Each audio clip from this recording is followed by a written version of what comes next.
Hello and welcome to IR Thinker, where we explore the world of international relations one critical issue at a time. I'm Martin Zupko.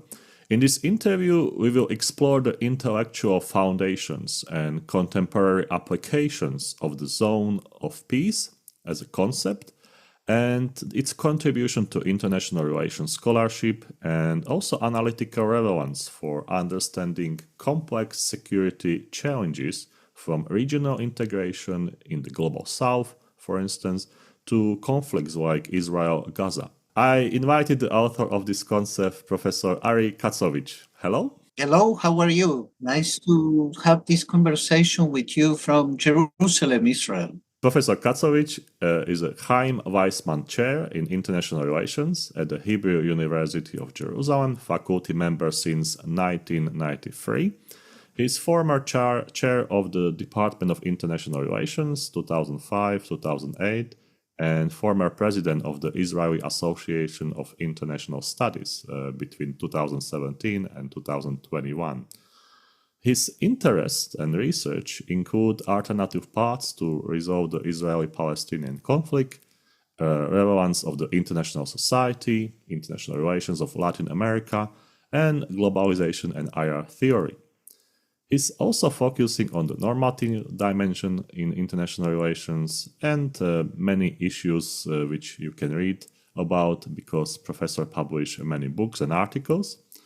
And I would also mention his blog at the Times of Israel, which brings contemporary issues, and you can read about some very interesting topics over there.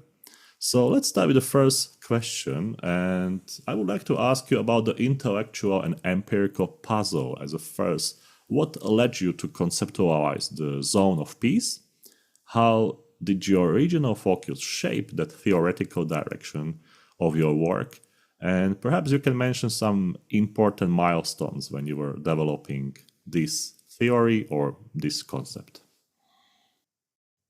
Thank you, Martin, for engaging in this conversation. I really appreciate that. And we are referring to, this was my second book that was published in 1998. And my first book, which was my dissertation several years before that, focused on peaceful change or peaceful territorial change. So the focus was dyadic, involving usually two actors. Moving to the concept of zones of peace, and I'm not saying I coined that term. I think that term was used before, or we tend to mention the term of zones of peace in the context of zones that they're free, that they are nuclear-free zones. So, but in a sense, what I try to do, continuing my interest in developing a kind of gradations of peace or understanding different gradations of peace, was to look at that at the regional level. And in a sense, you asked me about the puzzle. The puzzle that in a sense stands at the base of this research, I would say it's like the question that Sherlock Holmes asked, why the dog did not bark. So I'm investigating the longevity of peace in several parts of the world, which is a subject that has not been researched too much. I mean, we know the concept of studies about the long peace after World War II, but this has not been studied in depth at the level of regions, especially in regions that they're not the usual suspect. Since when we talk about a zone of peace, we tend to think immediately about Europe, especially Western Europe, the EU since World War II. But it seems to be the case that there are other regions where peace has prevailed for a long period of time. And maybe the empirical puzzle here, you can guess that behind my accent, since I speak English with an Hebrew accent. I have been living in Israel for 45 years, but I was born in Argentina, South America.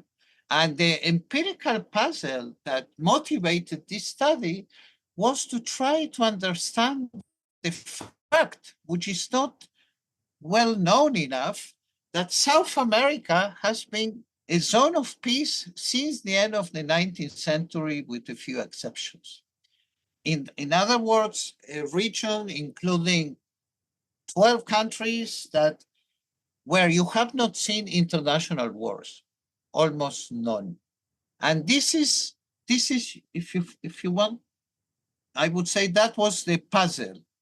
And there is a third point there that has to do with the fact that we usually think about regional peace in terms of democracies, democratic peace. And here, in this study, that was a comparative study comparing South America with West Africa, you can find regions where peace has prevailed, even though the countries involved have not been democracies. So the puzzle was to ask, what are the conditions that might explain the longevity of the regional peace? Some professors or scholars, they are researching peace and some conflict. So why you decided to go for peace instead of conflict?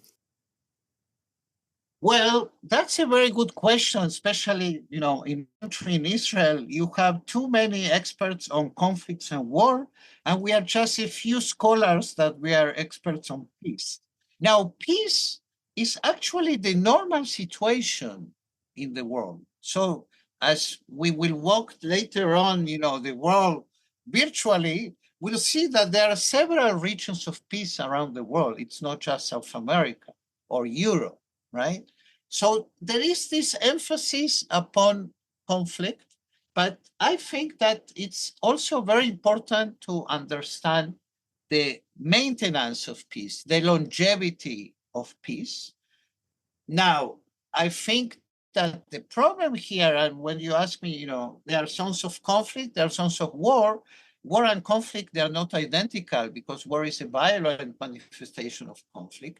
Peace also, it's a kind of complex term because peace, as we will talk later on, might mean different things because you might have different gradations. The starting point, you might say, when we talk about peace, we mean at least the absence of war. But peace might be more than just the absence of war. And what about strengths of the IR theory? We have many of them. So which ones did influence your research? And perhaps is there any, the one which is the most influential one? Well, in the theoretical model, when I list 8 or 9 conditions for the maintenance of regional peace, I actually take a kind of hybrid approach. So I draw from realist when I talk about balance of power or hegemony or alliances. I draw from liberalism when I talk about the possibility of democratic peace. That might be a sufficient but not a necessary condition, or when I talk about economic interdependence or development. But I would say if I have to choose, and I have been quite coherent in my scholarship for the last 32 years, I think that I have a predilection for what it's called the English School of International Relations, the Grotian approach, a book that we can recommend those who are watching us would be Hedley Bull's book about the anarchical society from 1979, in the sense that the English school, it's a kind of a middle of the way, it's in between realism and liberalism. And what I emphasize regarding zones of peace, it's the normative consensus. It's the normative agreement among the countries in that region to keep the peace. So that draws, I think, from a English school in the sense that I take from Hedley Bull that he referred to the international society, and I try to refer to regional societies, following, in a sense, many of the tenets, many of the principles of the English school. You might say, well, this might have a kind of constructivist dimension, but I mean, there is some overlapping between the English school and constructivism that refers to the social construction of reality. And some might say, well, I'm a closet constructivist, but I would say among the different schools, I think that the idea or the ideas of the English school fit pretty much into this concept of zones of peace in the context of regional societies. And this influence that you had, is it continuing? Yes, of course. I mean, what I do in my research, we are talking about a book that I'm proud of it, but this I completed many years ago. Later on, I will talk about my own self-criticism about this book, but I have moved on and I have done other things. And just to tell you a bit about that, I'm currently interested in disaggregating the idea of the international society from the liberal international order, which I think there is a lot of confusion there. People, they tend to put that together, and looking at those very uncertain and turbulent times, when we look at the future of the international system or the international society, I would make the argument that it's less liberal, or it might be less of a liberal international order, So I still very much interested in lessons from the English school. Recently, I contributed a chapter in a nice collection put by T.B. Paul and other authors on international organizations and peaceful change. And my chapter focused from the English school's perspective about an institution of the international society, which I think is crucial to understand today's world, which is the great power management. How great powers might use and misuse international organizations to promote peaceful change. Yes, so I'm still a fervent addict or supporter of the English school. There is also a concept by Karl Deutsch, security community. Maybe for some people it would be beneficial if we can differentiate, and maybe you can draw some differences between the zones of peace and the security community. Well, the concept that Deutsch developed in a very important book in 1957, where he referred to the North Atlantic pluralistic security community, he referred basically to NATO, not just to Europe. It's a particular example of a zone of peace. But the overlapping or the difference, to explain that to our viewers and to our audience, as I mentioned before, you might have different gradations of peace, so that you might have different gradations of zones of peace. So if we put this in, let's look at a continuum, let's look at a virtual continuum. So you might say the basic zone of peace, the minimalist one, would be a zone of negative peace.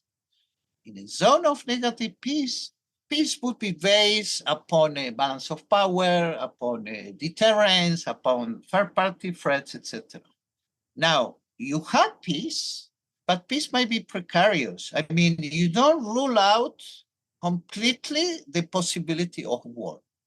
Later on, we might talk about examples. So my major example in that book, and that was my empirical motivation, you look at South America. Argentina and Brazil, their last war was over the creation of Uruguay 200 years ago. Since then, they didn't fight any war, but until the late 1970s, they have hypothesis of conflict, hypothesis de conflicto, so they consider the possibility of war. Later on, we move to an upgraded zone of peace. So the second category, I would call it stable peace. And there it follows the writings of Kenneth Boulding, where he talked about stable peace. Now, stable peace, a zone of stable peace would be a zone where countries, they don't consider war any longer as a possibility.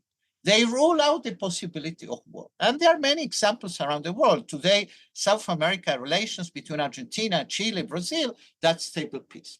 The third dimension, and that was your question, coming back to Deutsch, Deutsch refers to a pluralistic security community. Now, a pluralistic security community fits the definition of stable peace in the sense, it's pluralistic because you have different sovereign countries. It's a security community, and there is a sense of integration in the sense that the countries in that community might still have conflicts, but they will manage and resolve them by peaceful means through peaceful change. This is a quote from Deutsch. So a security community, it's a particular case of stable peace. Now you're asking what's then the difference between stable peace and a security community. Here the constructivists, like Adler and Barnett, they fell in love, if you want, with the concept of security community because Deutsch assumes a common identity, common norms, common identity. This idea that Deutsch referred to capital we feeling that the countries in a pluralistic security community, they share a common identity. Probably, maybe in the EU, not in every case. So you might have stable peace without the security community. So this is a long answer to a very pointed question, but this is very important to differentiate in the sense that the pluralistic security community might be probably the most developed, sophisticated version of a zone of peace. But there might be zones of peace that they might be less than a security community, and still they might be zones of peace. Yeah, I think it's also very beneficial to know about that because sometimes I see that some concepts they overlap, and that causes sort of like discussion debate. So I think it's on one hand is good because we can pursue theoretical debate. On the other hand, we must clarify what is what. Otherwise, we mix concepts together and we are not in that sort of clear waters of international relations theory. So I'm very thankful for this explanation. Well, to complete your comment, Martin, you might add, and there is a discussion in the literature, among peace scholars, then you have at the end of the continuum, on the positive side, precisely what Galtung coined, in the late 50s, early 60s as positive peace. Now, positive peace will be an absence of conflict. Now, I think that it falls out of the empirical reality, in the sense that even in Scandinavia or in the EU, you still have conflicts. That's why it's so important to differentiate between conflict and war. But some scholars, including, Gary Gertz or Paul Diehl, they have a very good book, which is about the what it's called the puzzle of peace. They might refer to security communities and to stable peace as categories of positive peace. And in that sense, I disagree with them. For me, positive peace, it's at the end of the continuum, it's the absence of conflict, the absence even of what Galtung used to say, structural violence, not the absence of war. So I would say it's very hard to think in empirical terms about a zone of positive peace. Although, there is a Swiss institute that suggests a kind of data or categorization of countries regarding positive peace, but it's different. But in terms of international relations, I think it's very hard to have countries that they might have very close relations like the UK and the US, or the US and Israel, the US and Canada, that they don't have conflicts. I think that's impossible because conflict is inherent in social science, in social life. I always tell my students as a personal example, a good marriage is an example of a pluralistic secure community. I have been married for 37 years now. So which means it's not necessarily harmony, but the key is to manage and resolve conflicts by peaceful means. Very nicely said. Did you see your work as a response to a broader neglect of the global south in peace and security theory? I think so. During my long career, I wrote in several occasions about Latin America and international relations of Latin America as, in a sense, illustrating some of my theoretical explorations regarding peace. Later on, I wrote about globalization and the distribution of wealth, norms in international relations. And in that sense, you have this scholar, Muhammad Ayub, wrote a lot about it's probably part of my agenda in the sense that we have in international relations what Stanley Hoffman used to call me years ago, as somebody coming from Latin America. I never say American, I always say US, because, you know, the United States appropriate the entire continent. They call themselves United States of America, Americans, but America includes Canada, includes Mexico, includes all the countries of Latin America. So in that sense, I think that there has been in the literature, there has been in the I would say in the both research and practice of IR, we have been too much focused upon the global north, and, you know, during the Cold War, that was US and the Soviet Union and Europe. Today we have China. Now China is an interesting case because whether China is part of the global south, it might be a category on its own. Of course, China is not part of the non-aligned movement. So I think there is something to be said about the global south in terms of the investigations regarding peace and security. And in particular, you know, I have done that in many of my scholarship to peace and security and to international law and to international society. I always tell my students, Latin America is not just fiesta and siesta, it's much more than that. And, you know, Latin Americans can teach the Europeans one thing or two about how to manage an international society. And in that sense, yes, I think that there has been a broader neglect of global south, and global south is most of humanity, you know. So I have used many times examples from Latin America in this particular book, which today I would be a bit, you know, I would say I would think about that twice. I also studied as a counter example, as another example to a zone of peace, and you might say in legal terms that's the case, but it might sound pretty much an oxymoron. I look at West Africa, because when you look at West Africa, in West Africa also you have this phenomena of absence of international wars. But today, and there will not be a second edition to that book, I would be probably, I would think twice whether to use West Africa, because, and this might be also a kind of criticism, when we talk about this concept of zone of peace, we are talking international relations. And it seems to forget about realities of civil wars. So to talk about West Africa in terms of a zone of peace might sound a bit strange when we think about not just the civil wars that happened in West Africa for a long time, but also the rippling effects of civil wars disseminating from one country into another. Let's prolong your answer to this, and my follow-up question is, why has South America managed to sustain a zone of peace while West Africa, despite decolonization and everything, hasn't? Regarding South America, I would even have better news, since the book was published in 1998. And at that time, you already had the expansion of the zone of peace, not only South America, but also including Central America, with the end of the civil wars at the end of the Cold War in the early 90s.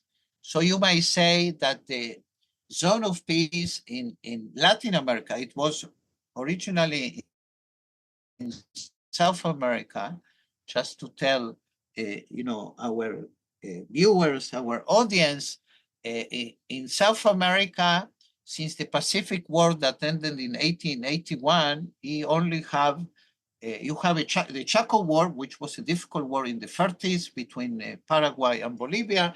And then you have a series of small wars involving Peru and Ecuador, 1941, 1981. The last one was in 1995. And then you have the war that I would not include in the list, which is the Argentina-UK war about the Falkland Malvinas, which was more of a North-South war, or neo-colonial war, if you want. Okay, so you the last war that happened in South America was the Peru-Ecuador War in 1995, and then you have the peace agreement in 1998. We never heard from them since then, so those are good news. And so I would say that the very elements that keep the peace that I wrote in the book regarding the conditions for that, they even were strengthened with the, you might say, the democratization that happened in South America, also in other parts of Latin America, the increase in economic interactions. Of course, there were a couple of occasions, even today, where you might say, well, there might be the possibility of war between Colombia and Venezuela, between Venezuela and Guyana those days. So that still is negative peace. It's not stable peace or a pluralistic security community.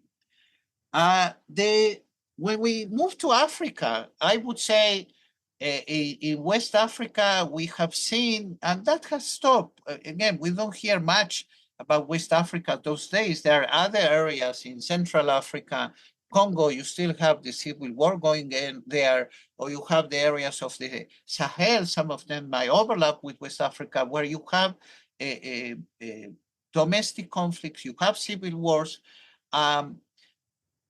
Probably a major difference between South America and Africa might have to do that in the Latin American case, you never have irredentist claims. So here, I might quote from my colleague Benny Miller when he talks about the state-to-nation ratio, which is my last explanation in the model regarding the satisfaction with the status quo. Now, when we look at Africa, I would say, and those are also good news, and I didn't mention that in the book, it's the what you had in Southern Africa. I mean, with the end of the apartheid in South Africa in the mid-90s, so that also led to the end of the regional wars you had. So you can talk today about Southern Africa in terms of a zone of peace. I mean, I would say if I would have to write again another version, I would focus probably on Southern Africa rather than Western Africa.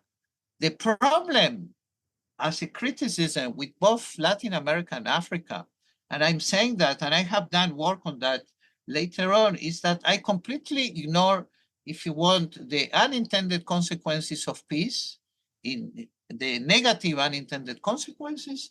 And regarding Latin America especially, I look at this as a self-criticism. You might say, yes, peace in international relations, but Latin America is one of the most violent regions of the world in terms of homicide, in terms of crime. So it's very difficult to talk in terms of domestic peace, So that I would say as a criticism, since it does not rule out the empirics that I work about that almost 30 years ago, but it completely ignores probably the most serious issues, which is not international peace or lack of war in international relations, but what's happening inside those different societies. I would like to add another layer to your speech and to your knowledge, and that's the Southeast Asia. Do you consider ASEAN countries as a zone of peace? And if so, do you see any similarities between ASEAN and Southern America? Yes, I mean, I would say, and in the book of 1998, when I look at other regions, since we are talking now about Latin America and we are talking about Africa, when we move to Asia, in the book, I'm looking at the book right now. I mean, this is all, but it might still be relevant. You can think about two other regions in Asia. One would be Northeast Asia. Now, Northeast Asia would be a very minimalistic region of peace, a zone of peace in negative terms due to the balance of power, due to the role of, the important great powers, US and the former Soviet Union, China. As a matter of fact, you might say that might qualify.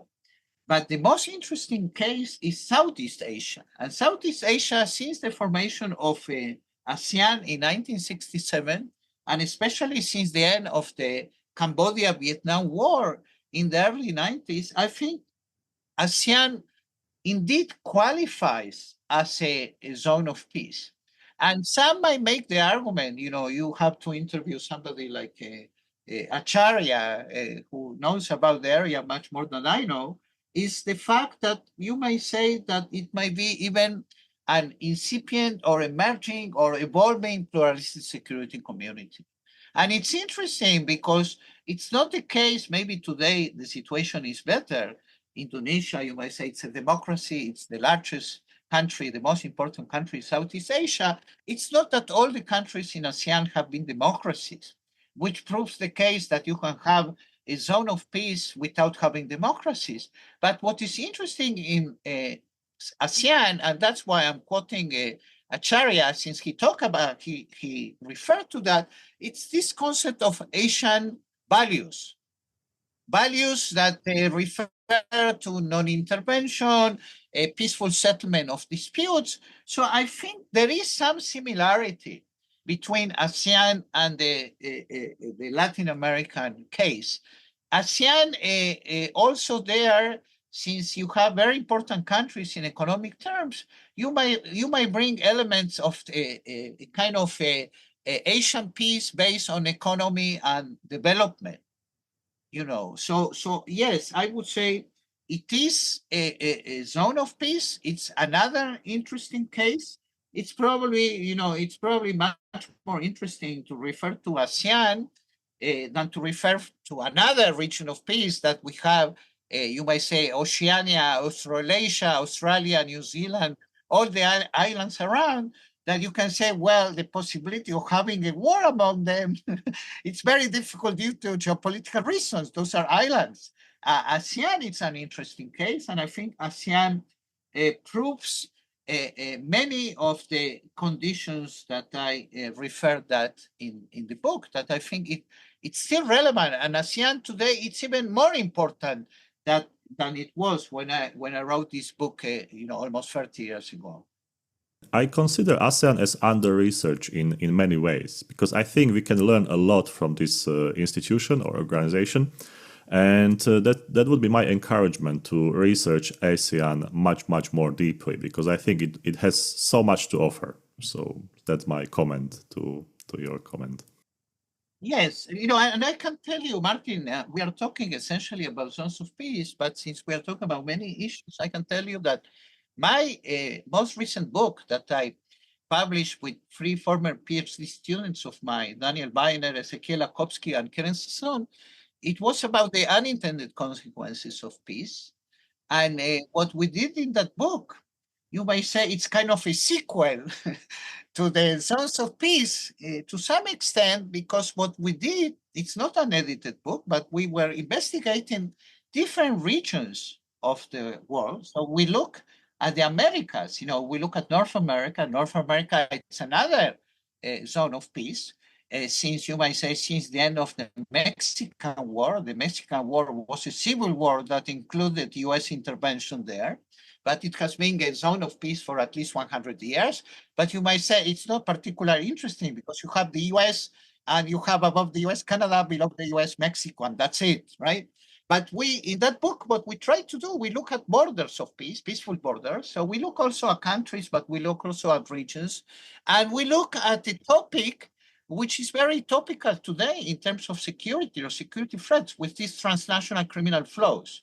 So in that sense, what we did, we have 2 chapters about the Americas. So we look at Latin America, but then we also look at the EU. The EU, you might say Western Europe as a zone of peace, but you might say, well, after the Cold War, Eastern Europe and many of those countries, they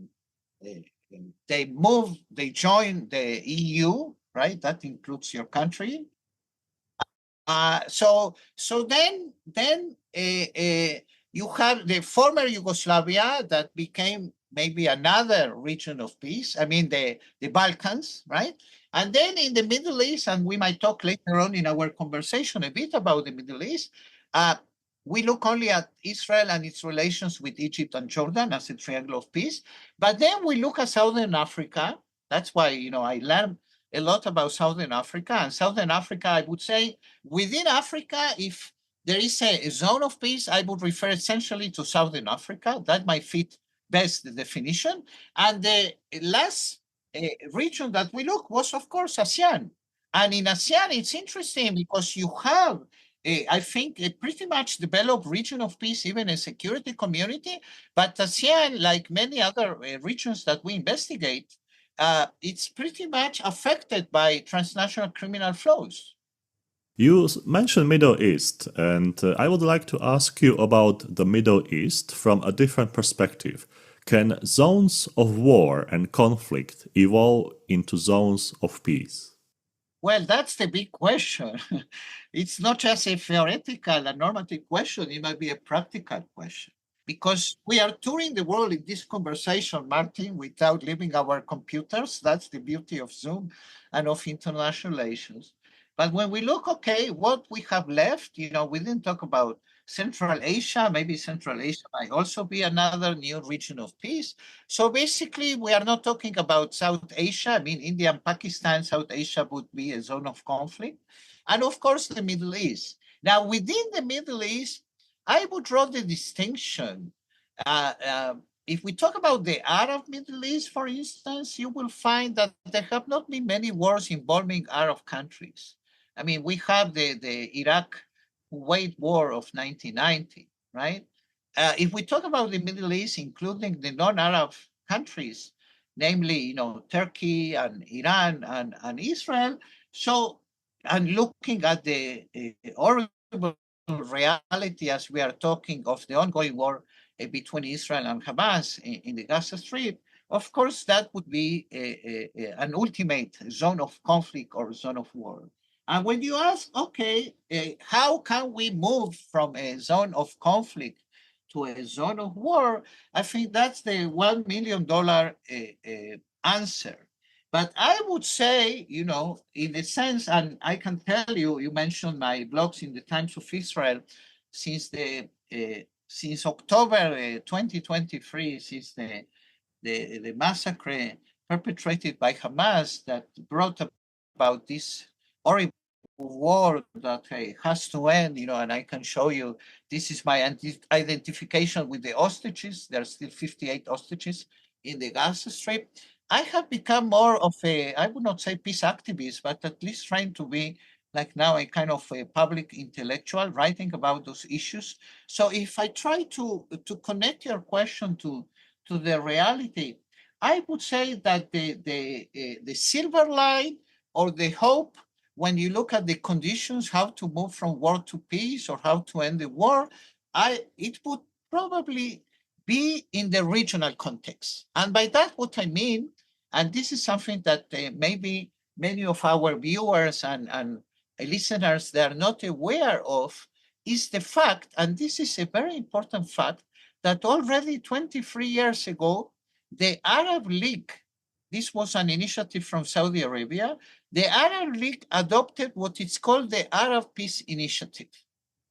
In other words, the Arab League came with a proposal that under certain conditions, Israel should withdraw from all the territories that it occupied in the 1967 war, allow for the creation of a Palestinian state with Jerusalem, East Jerusalem as its capital, resolve the Palestinian issue, which is an issue that we can have another webinar, another conversation. But the point is that in regional terms, the Arab League, 22 countries, they are offering, and you might add many of the countries of the Organization for Cooperation of the Islamic Countries, they are offering Israel diplomatic relations, recognition, and peace. So I would say the key to move the Middle East from a zone of war and conflict, and today we are probably at the worst point in history, in the history of the Israel-Palestinian conflict, to a zone of peace would be to draw in the regional context. And it's probably the only condition that we have right now. In other words, most of Israel's neighbors, they are ready to make peace. They want the war to end. They want Hamas to leave the Gaza Strip as a governing factor. They want to bring a kind of a regional solution, So those are the encouraging news. But still, there are other issues that they go beyond that have to do with the Israeli-Palestinian conflict in itself. And I can tell you, people here in Israel, I might say both peoples are very, very skeptical. I'm here considered as a very strange fellow in the sense that I think that I'm telling my Israeli friends and partners and citizens, I say, what I learned as a peace scholar, after war comes peace. But this war has been going on for too long, and there is too much suffering in Gaza. This has to stop. And a key for a possible solution, I can tell you, I wrote a blog 2 days ago, and I was surprised that I can brag about that. 26,000 people read that blog in N12, which has to do with Channel 12. And in that blog, I refer precisely to what we are talking about, that you shouldn't have a military occupation of the Gaza Strip by Israel. You shouldn't have Hamas in place. So maybe you should explore the fair way. And the fair way is precisely the regional context.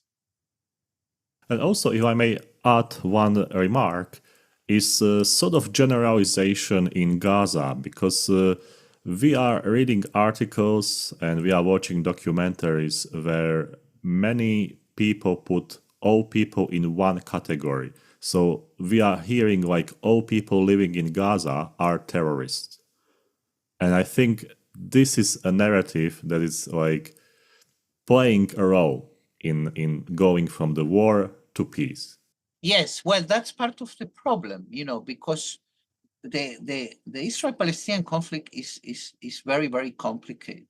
The argument that, all the 2 million, there used to be 2.3, there are 2 million people in Gaza, they all support Hamas, is equivalent to the argument that all the 10 million Israelis, we support the actions of the government. And so it's more complicated. You have to disaggregate that. The problem, and I think the tragedy, and that's one of the reasons that led to this war, is that I think on the Israeli side, the Israeli government for many years preferred this logic of divide and rule, to have Hamas ruling in Gaza, not to negotiate with the PLO, with the Palestinian Authority under Mahmoud Abbas, that they have recognized Israel and they are ready for a two-state solution. I'm not saying it's easy because, for instance, Mahmoud Abbas, even if he's moderate, he's still demanding a right of return of millions of Palestinian refugees to the state of Israel, and that's a non-starter. And he still has been reluctant or has not recognized Israel directly as a Jewish state. The problem is that Hamas is a no partner, because Hamas has I would say a genocidal or a jihadist ideology where he completely rules out the possibility of a Jewish state. So Hamas is demanding Palestine to be free from the river to the sea. But just to explain this in very simple terms, in this very little piece of land between the sea and the Jordan River that we Israeli Jews call the land of Israel and Palestinians call Palestine, which is the land of Palestine, and it's the same map, you have 7 million Jews and you have 7 million Palestinians, and they're going nowhere. So even in logical terms, I'm presenting this in very simplistic and rational terms. So I don't think the two peoples, we can live under the same political roof, one state. I think that Israel, if Israel would be, ruling upon 5 million Palestinians, because there are 2 million Palestinians that are citizens of Israel like me. So it would be Jewish supremacy, it would be apartheid, or otherwise it would be it would end by not being Jewish. It would be Israel's time. So the only logical solution, which has been on the table since 47, is to partition the land, you know. But the problem, Martin, as you are saying, and I can tell you, following this blog that I wrote 2 days ago, I got very far-fetched reactions. You know, all the Palestinians want to throw Jews into the sea. But that's the parallel. And I'm saying that with a deep sorrow that many Israelis, they like Trump's comments about a voluntary movement of Palestinians out of the Gaza Strip, because the Gaza Strip has been, Israel has physically destroyed the Gaza Strip, and Hamas has used that cynically. They don't care about their own people. But I think it's an aberration to say that all Palestinians are with Hamas, although, you know, to be honest, there was a huge popular support for the actions of Hamas. Hamas coined that as a military action, but that was actually the worst case of terrorism.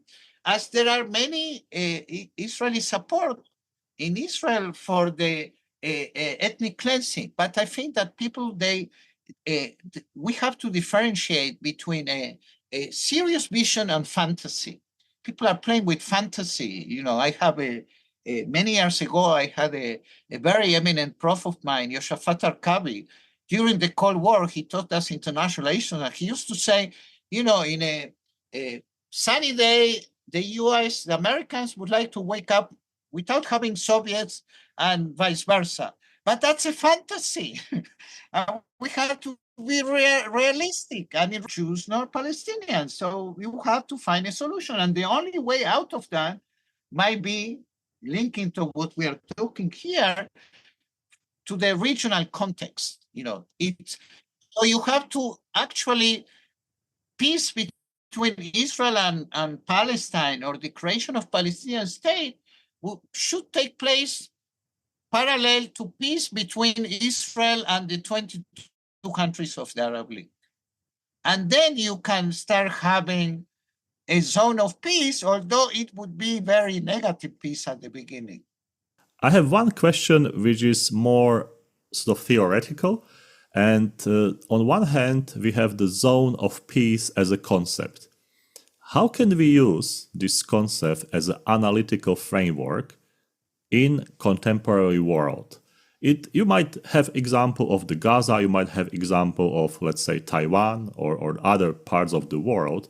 But let's imagine that you are talking to junior researchers, maybe some junior scholars. What would be your piece of advice how to approach this concept? Well, I think that you can use that to some extent, in the sense that I think that since the end of the Cold War, we saw in the literature, in our research, a renewed interest upon regions. Okay, regions, not continents. So within Africa, you have regions in Africa, regions in the Americas, regions. The Middle East is a region. That's an interesting topic in itself. MENA, what is called Middle East, North Africa, where it begins, where it ends, it might have to do the way you define which country is there, right? And then you have regions in Asia, etc. And then you can say, okay, there are regions of peace, there are regions of conflict that might develop into wars. So it might still be useful. Now, so you can use that on the one hand. On the other hand, if we try, and it's a very difficult intellectual task to try to make sense of today's world, Trump's world, okay? Now, my sense, and this is back to my interest in great power management and maybe the survival of the international society, what Trump might have in mind, and it's very hard to decipherate President Trump, maybe to divide the world among spheres of influence, something like that. So you have the US, China, Russia. Russia is not as important as China. It's the other way around of what it was the case during the Cold War. And the spheres of influence might have to do with regions, you know, but you have to be aware of the limitations, of using the concept. As I mentioned, when we look at the map of the world, we see that the majority of the world, the majority of the countries, they live in zones of peace. And you still have zones in terms of IR, with all the qualifications and criticisms that we were talking before.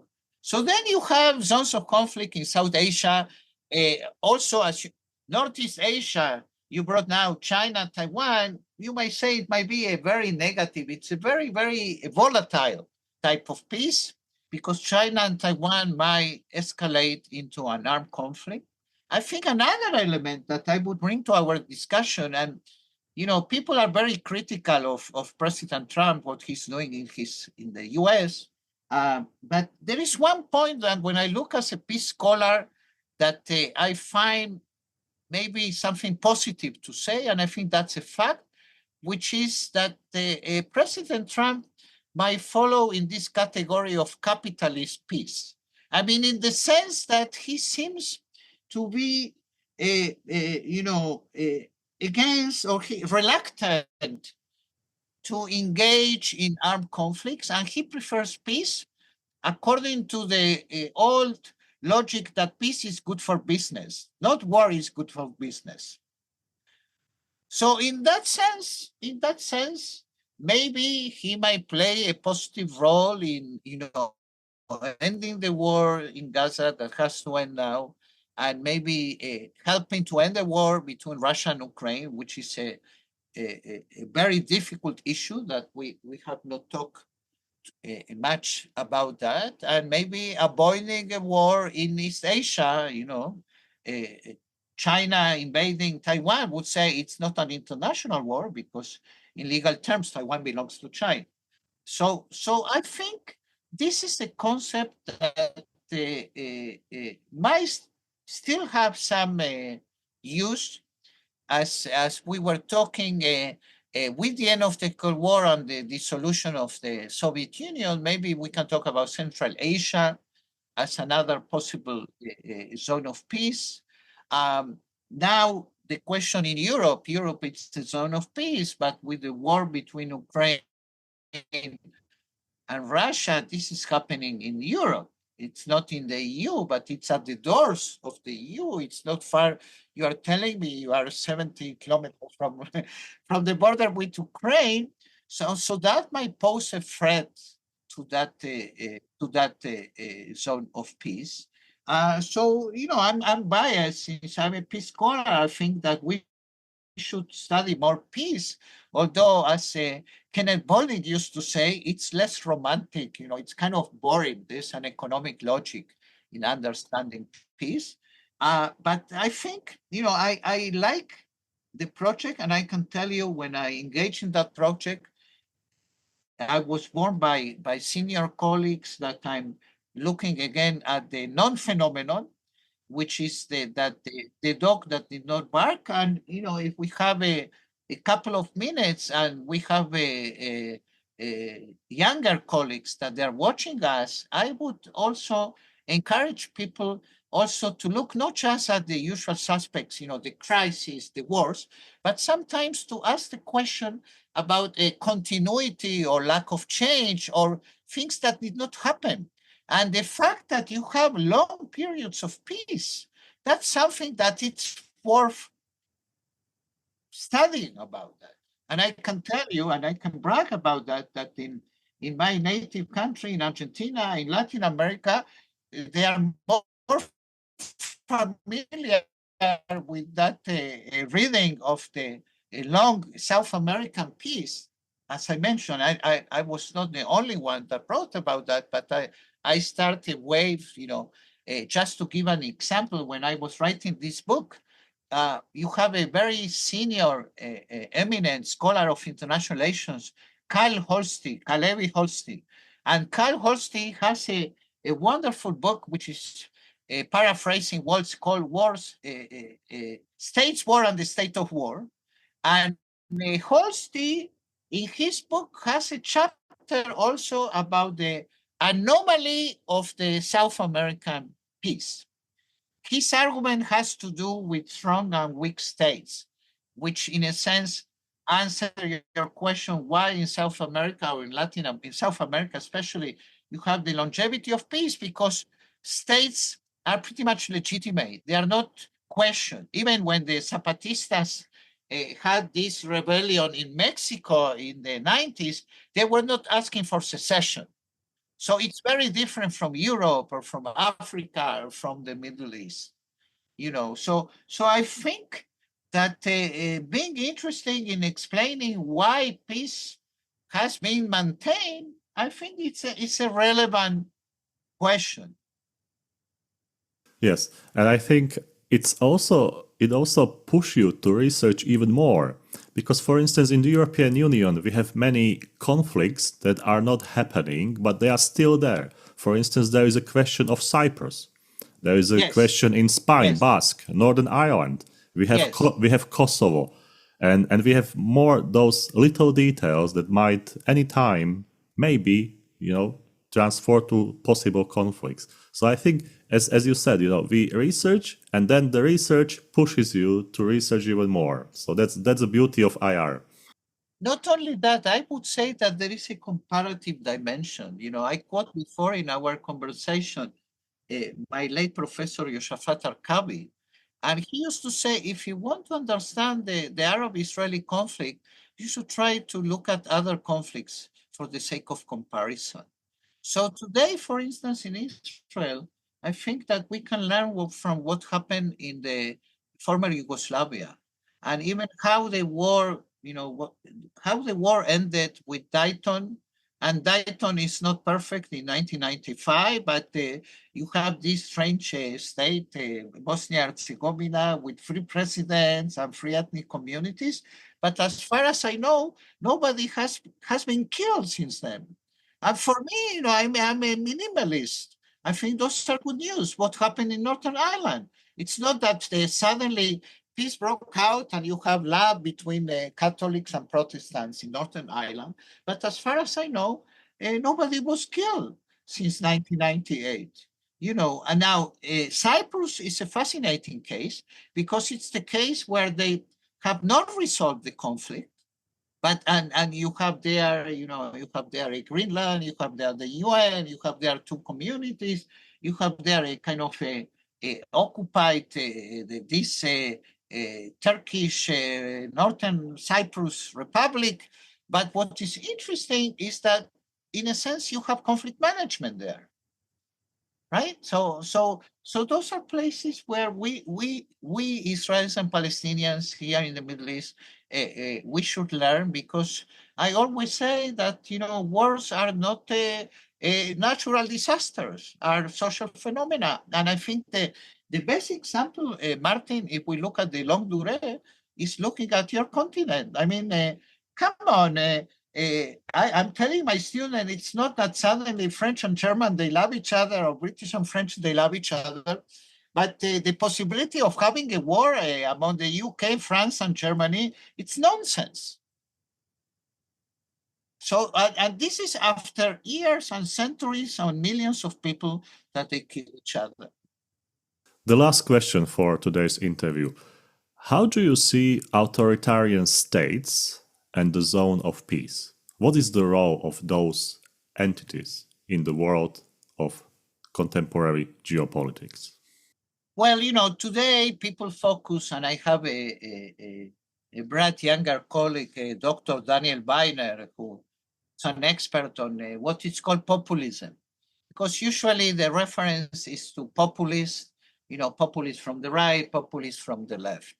And he's one of the few who's trying to investigate whether the type of regime might have an impact upon foreign policy. So we might speculate whether having populists might jeopardize the possibility of maintaining a zone of peace. That can be a practical question. So I don't know. I'm a bit skeptical in the sense that I would make the argument, and I did that argument in the book 27 years ago, is that in a sense, you don't have to have democracies to have a zone of peace. You can have a zone of peace. Central Asia might be an interesting case where you have the Shanghai system, the Shanghai Agreement, which includes authoritarian. And one of the reasons that they signed that is maybe to keep their non-democratic regime. So I would make the argument that having populists, and populists are kind of illiberal democracies. It's in itself a very complicated term, how you define populist or authoritarian. They might still have a zone of peace. But the argument that I made in the book, and I think it might still be relevant, when we think in terms of upgrading the zone of peace, making it more stable, probably democracies might have the upper hand. I mean, this is what I learned from the South American case. Because in the South American case, when Argentina, Chile, and Brazil became democracies, so their peace that was already in place was upgraded. Whereas, for instance, Colombia and Venezuela, today in Venezuela, you have a populist authoritarian, even a dictatorship with Maduro, so that might jeopardize, although today Venezuela might have better relations with Colombia since Colombia had Petro as the president. So that might affect the quality of the zone of peace, but that might not necessarily completely impede or avoid the possibility of having a zone of peace. But once you have democracies in place, maybe they can move in a direction of a more stable peace and even a pluralistic security community. Professor Kacowicz, thank you very much for your insightful thoughts, that you shared your research ideas with us. I think it's a fascinating topic, and it's always very good to speak with someone who wrote many books, many articles about this particular topic. So let's encourage people to research, to read your work, and to implement the ideas into practical life. Thank you again for being on IR Think. My pleasure. Thank you so much.